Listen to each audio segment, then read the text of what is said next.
Di negeri gurun sana, unta bernilai layaknya sapi di Indonesia. Bisa dijadikan hewan balap, hewan potong, bahkan diperah susunya untuk dikonsumsi.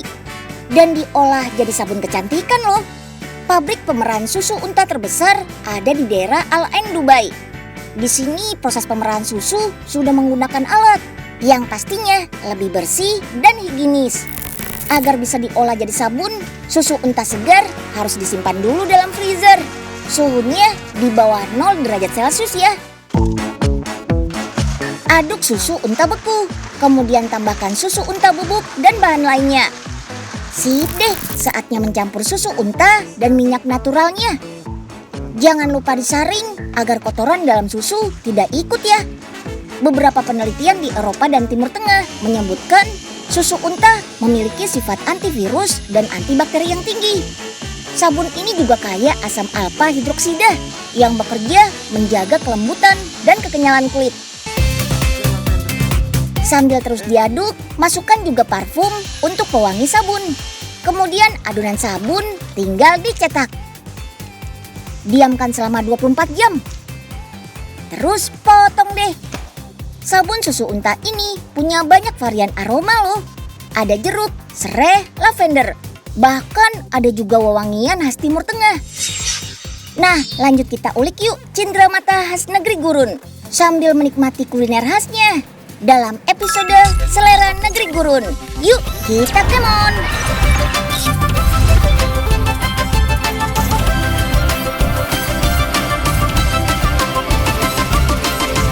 Si Unyil, yuk kita kemon. Ngeliat keramik dengan motif warna-warni kayak gini, vibes Marokonya berasa banget ya. Yap, negeri gurun Maroko terkenal dengan kerajinan keramik mozaik berwarna cerah yang merupakan paduan dari gaya Eropa, Afrika, juga pengaruh agama Islam. Kombinasi inilah yang membuatnya terlihat unik dan sangat berkelas. Motif khas negeri gurun ini banyak diaplikasikan ke dalam furniture, barang pecah belah, bahkan keramik lantai berukuran besar. Kayak gini nih. Motif bunga dan tumbuhan khas keramik Maroko dijamin sukses membuat ruangan lebih berwarna dan bernilai seni pastinya. Motif Maroko biasanya hanya ada pada tegel kunci yang banyak mengusung motif vintage. Biar nggak galau dalam memutuskan, Unyil kasih review dikit nih.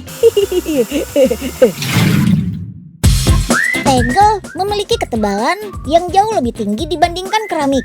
Karena cara pengeringannya manual, sehingga tingkat ketebalan ini menjadi kekuatannya. Sedangkan keramik menggunakan sistem pembakaran yang membuatnya cukup kuat meski tidak setebal tegel. Tekstur pada keramik juga jauh lebih halus karena menggunakan teknik glazing. Bisa kita coba dengan meneteskan tinta di permukaan keduanya. Tegel memiliki permukaan yang berpori, dapat menyerap cairan, bahkan meninggalkan bekas. Sedangkan pada keramik punya permukaan yang licin dan jauh lebih mudah membersihkannya. Untuk membuat keramik bermotif, dimulai dari proses desain terlebih dahulu. Setiap motif yang dibuat memiliki tingkat kesulitan tersendiri. Seperti motif Maroko yang membutuhkan waktu hingga 1 minggu lamanya. Selanjutnya pembuatan bingkai screen. Supaya lebih mudah mencetak desain yang sudah dibuat, gunakan kain polyester yang tidak mudah melar atau kusut. Jadi, motif yang dicetak nanti tetap presisi.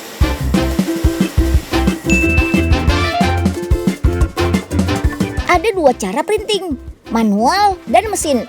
Kalau ukuran keramik yang digunakan cukup besar, ya menggunakan cara manual. Karena dalam satu motif Maroko terdiri dari 4 buah keramik, yang jika disusun jadi satu, baru terlihat deh motifnya. Oh iya, motif Maroko biasanya menggunakan warna-warna bold atau warna cerah yang kuat dan berani, yang sebenarnya terinspirasi dari landscape alam Maroko sendiri.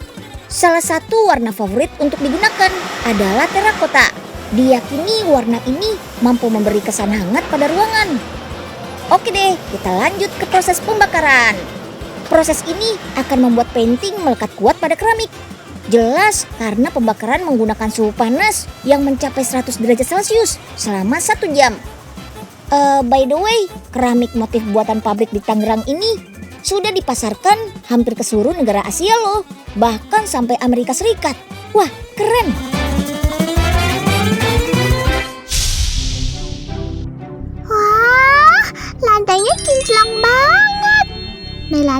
bisa ngaca. Kalau begini sih, Melanie bakalan rajin ngepel lantai terus deh. Loh kok kayak ada Pak Oga? Kok nggak ada? Apa Melanie salah lihat?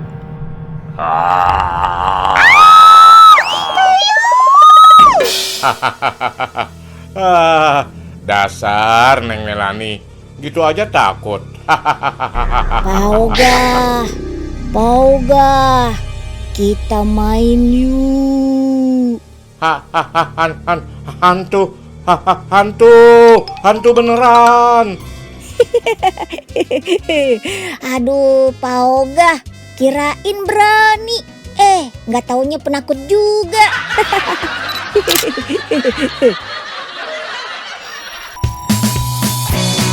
Kalau jalan-jalan ke Maroko, jangan lupa bawa pulang produk kulit buatan Kota Hafiz ya. Pilihannya ada banyak, mulai dari jaket, sepatu boot, bahkan Ottoman, si kursi bundar ini nih. Semua produk ini dibuat dari kulit hewan berkualitas. Kegiatan para pekerja di tannery atau tempat penyamakan kulit selalu menjadi atraksi wajib nih buat para turis. Kulit-kulit hewan dari domba, sapi, dan unta akan direndam dengan cairan khusus. Ini agar kulit hewan menjadi lembut. Baru deh warnai kulitnya. Terus jemur di bawah panas matahari. Kita buat dulu yuk. Pertama, poles kulit hewan sampai mengkilap. Kulit hewan ini sudah dipola dan dipotong sesuai kebutuhan. Tinggal digosok saja. Lanjut, lapisi kulit dengan kain. Pukul-pukul agar menempel kuat. Tambahan kain bertujuan menambah ketebalan kulit. Dan tentu saja biar makin kuat. Sip deh, lanjut ke tahap cetak motif. Siapkan cetakan besi bermotif. Taruh kulit di atas cetakan ini. Lalu pukul-pukul kulit sampai menekan cetakan. Kemudian jahit antar pola agar tersambung kuat. Terakhir, pasang alas bagian bawahnya.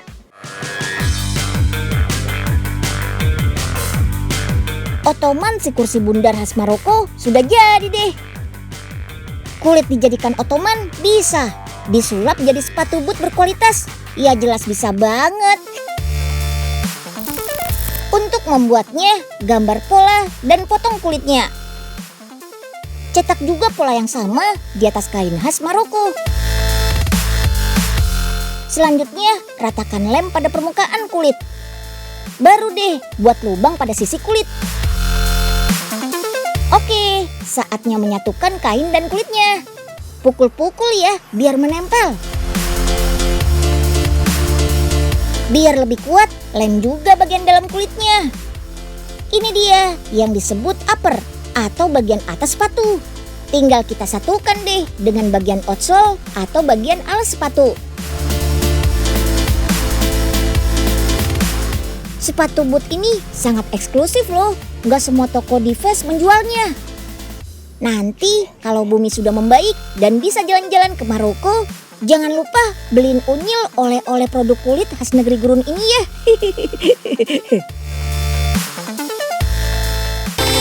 Yuk kita kemon. Katanya nih, untuk menyegarkan mulut sehabis menikmati makanan utama, dessertnya gak boleh ketinggalan. Makanan bercita rasa manis biasanya menjadi pilihan. Karena selain enak, bisa meningkatkan mood juga loh. Nah, cobain deh kudapan khas Turki yang satu ini. Namanya kunafe. Ini dia bahan-bahan untuk membuat kunafe. Ada kadayif, butter, dan keju akawi. Ada satu lagi yang spesial. Nanti kunafenya dikasih taburan kacang pistasio. Kacang pistasio berasal dari biji buah Pistacia vera yang banyak tumbuh di daerah Timur Tengah. Pertama-tama, butternya diolesi sampai rata. Kalau sudah, taruh kadayif di atasnya. Kadayif merupakan bahan pembuat kunafe yang terbuat dari kulit pastry. Diiris tipis-tipis sampai bentuknya kayak bihun. Untuk bagian tengah kunafe dikasih keju akawi. Keju yang berasal dari Timur Tengah. Teksturnya mirip dengan keju mozzarella. Ada 2 jenis kadayif yang dipakai, yaitu yang putih sama yang kuning. Bedanya kalau yang kuning rasanya agak asin.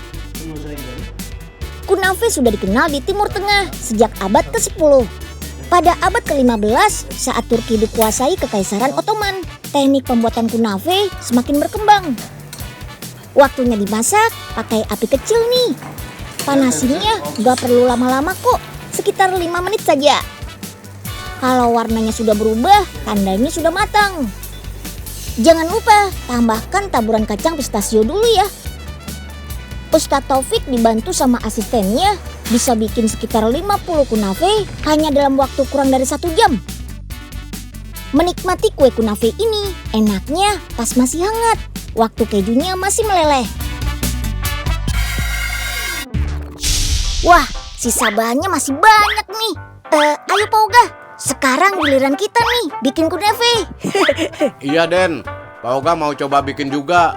Siapa tahu nanti bisa buka restoran Turki di samping pos ronda, ya kan? Pak Oga bantuin tekan adonannya ya. Beres Den Unyil. Aduh, ternyata berat juga nih, susah diangkatnya. Waduh, maaf Pak Oga, Unyil nggak sengaja. Den Unyil nggak kira-kira nih. Jadi gatal-gatal dah kepala Pak Oga. Ya, maafin ya Pak. Tapi bagus tuh Pak, jadi kayak tumbuh lagi rambut Pak Oga. Kunafe juga dikenal di wilayah Timur Tengah dengan berbagai nama, seperti kunafe, konafi, atau kunafa, kayak di Dubai ini nih. Di sini pabrik manisan yang didirikan di Lebanon sejak tahun 1872 membuatnya dalam jumlah besar. Yuk, check it out. Untuk membuat kunafa ala Dubai, letakkan adonan kunafa atau kaitafi di loyang berbentuk lingkaran besar ini. Adonan kunafa ini terbuat dari campuran tepung terigu, margarin, dan gula. Taburi dengan keju mozzarella khusus yang sudah dibentuk gumpalan. Sampai penuh ya, biar lezat. Yummy. Taburkan lagi sisa adonan kunafanya di bagian atas. Panggang deh selama 30 menit di atas kompor bentuk labirin. Kunafa jenis ini namanya kunafa dengan keju. Ada lagi yang lebih yummy, kunafa nabulsiyah. Yang membedakan jenis kunafa ini adalah tambahan topping taburan nabulsi, yaitu sejenis keju khas Timur Tengah. Olesi loyang dengan margarin agar tidak lengket ya. Jangan lupa tambahan air mawar. Khas Timur Tengah banget kan? Beri adonan nabulsi yang mirip dengan bihun kalau di Indonesia. Wah, warnanya lucu ya, orange cerah gitu. Semprot lagi dengan air mawar dan taburi gumpalan keju mozzarella lagi ya. Mantap deh. Panggang selama 30 menit di atas kompor. Ada yang unik nih. Ternyata ada keyakinan di masyarakat Timur Tengah bahwa pria lebih pandai membuat kunafa dengan rasa yang lebih enak. Wah, pantas saja yang bikin semuanya om-om. Ada kunafa yang ditambahkan madu atau sirup agar rasanya semakin manis juga loh. Masih kurang banyak. Nih, Unyil kasih lagi. Arabic Sweets yang masih punya ciri khas rasa manis. Berbahan kulit pastry yang diratakan di atas meja. Lumuri semua bagian dengan air mawar. Penambahan air mawar ini selain memberi aroma wangi dan rasa khas, juga bakal menambah nutrisi makanannya loh. Karena air mawar punya kandungan vitamin dan antioksidan tinggi, baik untuk kecantikan dan kesehatan tubuh. Sip deh, tinggal potong-potong dan beri isian. Gulung-gulung seperti bentuk lumpia. Panggang di oven dan tada, Arabic Sweet siap dijual. Enak. Manisan buatan pabrik ini biasanya dijual di 4 daerah di Uni Emirat Arab, mulai dari Dubai, Abu Dhabi, Sharjah, dan Al Ain. Semua sajian di sini biasa dipesan untuk berbagai acara, seperti ulang tahun, perpisahan, kelahiran bayi, dan pernikahan. Porsi jumbo dan cita rasa rempah yang kuat jadi salah satu ciri khas kuliner negeri Gurun nih. Kayak nasi kebuli khas Timur Tengah ini. Nasi kebuli populer di berbagai kota di Indonesia yang banyak ditinggali warga keturunan Arab. Biasanya sih nasi kebuli disajikan saat hari raya tiba, seperti Idul Fitri atau Idul Adha. Untuk membuat nasi kebuli membutuhkan beras dan rempah-rempah khusus khas Timur Tengah. Nah, biar gak repot sama bahan-bahannya, mendingan bikin nasi kebuli instan aja deh. Lebih praktis karena bisa dibikin di rumah, tapi tetap enak. Oke deh, langsung saja yuk kita masak nasi kebuli instannya. Yuk kita kemon. Nasi kebuli instan ini sudah dilengkapi dengan berbagai bumbu rempah. Tinggal dimasuk-masukin gitu deh. Pertama, kita panaskan dulu minyak samin. Terus tambahin rempah keringnya. Aduk-aduk sampai aromanya tercium. Terus tambahkan bumbu pertama dengan tumisan minyak samin dan rempah keringnya. Aduk sampai bumbunya mengental. Untuk kaldu bubuknya harus dilarutkan dengan air dulu ya. Kalau sudah larut, baru deh kita campurkan air kaldu dengan bumbu yang sudah mengental tadi. Terus masukin juga bumbu terakhir. Aduk lagi sampai merata. Oke deh, sekarang giliran beras basmatinya nih kita masukkan. Aduk-aduk sampai bumbu meresap di beras. Dan tunggu sampai 30 menit deh. Sambil menunggu, kita panaskan dulu nih daging kambing dan ayam yang sudah dibumbui. Sip deh, daging sudah matang. Nasinya juga sudah matang. Wah, aromanya bikin lapar nih, Chef. Pokoknya kita plating yuk. Ayo. Sebagai bahan tambahan, biasanya nasi kebuli memang dikasih irisan kurma atau kismis seperti ini. Terus tinggal ditaburi kacang mede deh. Tada! Sudah jadi nih nasi kebulinya. Sebelum icip-icip, mendingan Unyil kasih lihat dulu deh proses pembuatan paket nasi kebuli instan ini ya. Rumah produksinya ada di Bandung nih teman-teman. Yuk kita kemon. Nah, ini dia rempah-rempah untuk membuat bumbunya. Kurang lebih ada 4 macam rempah yang dikeringkan di oven bersuhu 70 sampai 80 derajat Celcius. Rempah-rempah yang sudah kering selanjutnya dijadikan serbuk seperti ini. Campurkan beberapa serbuk rempah menggunakan mixer selama 10 menit sampai merata. Oke deh, kita beralih ke bintang utamanya dulu yuk. Beras long grain. Timbang sebanyak 400 gram. Setelah itu diperas deh. Kandungan glukosa yang rendah membuat beras ini aman bagi penderita diabetes. Terus bisa membuat kenyang lebih lama. Soalnya waktu pencernaan lebih lama dibandingkan nasi biasa. Ini nih yang gak boleh ketinggalan, minyak samin. Oke deh, lanjut kita kemas bumbu serbuknya. Ada 3 bumbu dalam satu paket nasi kebuli instan ini. Masing-masing dikemas menggunakan aluminium foil supaya nggak terkontaminasi satu sama lain. Satu paket nasi kebuli instan ini bisa disajikan untuk 6 porsi.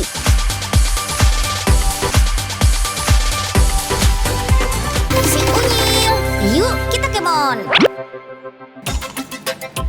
Wah, jadi mau ngemil yang mana nih? Kunafe yang berlimpah keju atau baklava dengan isian kacangnya? Atau malah mau pesen nasi kebuli buat makan siang ronde kedua? Kalau sudah bisa jalan-jalan lagi, bisa banget tuh mencicipi kuliner khas negeri Gurun dan belanja cendera mata langsung dari negara asalnya. Tapi karena pandemi belum usai, sebaiknya di rumah dulu ya. Dan ingat, jangan lupa jaga jarak dan hindari kerumunan. Semoga informasi Unyil hari ini menghibur dan bermanfaat ya buat teman-teman di rumah. Dadah, dadah.